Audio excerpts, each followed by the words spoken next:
নমস্কাৰ। আজি মাজবাট আঞ্চলিক ছাত্ৰসন্থাৰ তৰফৰ পৰা আপোনাৰ এক বিশেষ অভিনন্দন অনুষ্ঠান অনুষ্ঠিত কৰা হ'ল। আজি এই সভাত বিশেষ অভিনন্দন অনুষ্ঠানত আজি হাইস্কুল শিক্ষান্ত উত্তীৰ্ণ হোৱা ছাত্ৰ ছাত্ৰী আৰু উচ্চতৰ মাধ্যমিক বিদ্যালয়ৰ ছাত্ৰ ছাত্ৰীখিনিক আজি মাজবাট আঞ্চলিক ছাত্ৰসন্থাৰ তৰফৰ পৰা সম্বৰ্ধনা জনোৱা হ'ল। লগতে আহিবলগীয়া তেওঁলোকৰ শিক্ষা জীৱনত উন্নতি হওক, তেওঁলোকক উৎসাহ যোগোৱাৰ কাৰণে আজি আমি মাজবাট আঞ্চলিক ছাত্ৰসন্থাৰ তৰফৰ পৰা এক সুন্দৰভাৱে বিশেষ অভিনন্দন অনুষ্ঠান অনুষ্ঠিত কৰিলোঁ। ভৱিষ্যতে আৰু আমি এই শিক্ষাৰ লগত জড়িত যিকোনো আমি কাম হাতত প্ৰচেষ্টা লৈছোঁ। আমি প্ৰত্যেক বছৰে এই বছৰো আমি আজিও আমি এক অভিনন্দন অনুষ্ঠান অনুষ্ঠিত কৰিলোঁ। ধন্যবাদ।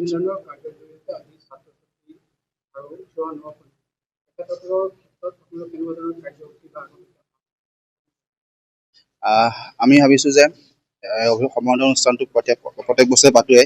তো এইবাৰৰ পৰা ছাত্ৰ সন্থাৰ পৰা আমি ভাবিছোঁ যে গ্ৰীষ্মকালৰ যোনটো আপোনাৰ কৰ্মশালা, ধৰক শিক্ষা, তাৰপিছত নাচ গান, সকলো ক্ষেত্ৰত এইবাৰ আমি নেক্সট অহা বছৰৰ পৰা আমি কৰিম বুলি ভাবিছোঁ।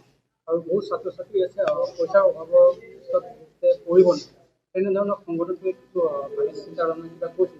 হয়, এনেদৰে আমাৰ সদৌ ছাত্ৰ সন্থাত টংলা আঞ্চলিক ছাত্ৰ সন্থাই ইতিমধ্যে এটা এনেকুৱা কাম প্ৰচেষ্টা লৈছে। তো মাজবাটৰো আমি যেতিয়া অলপ ঘূৰি ফুৰি গম পাইছোঁ তেনেকুৱা আহিছে, আমি অলপ যিখিনি পাৰোঁ সেইখিনি সহায় কৰিছোঁ। ভৱিষ্যতলৈ সহায় কৰিম বুলি আমি ক'লোঁ।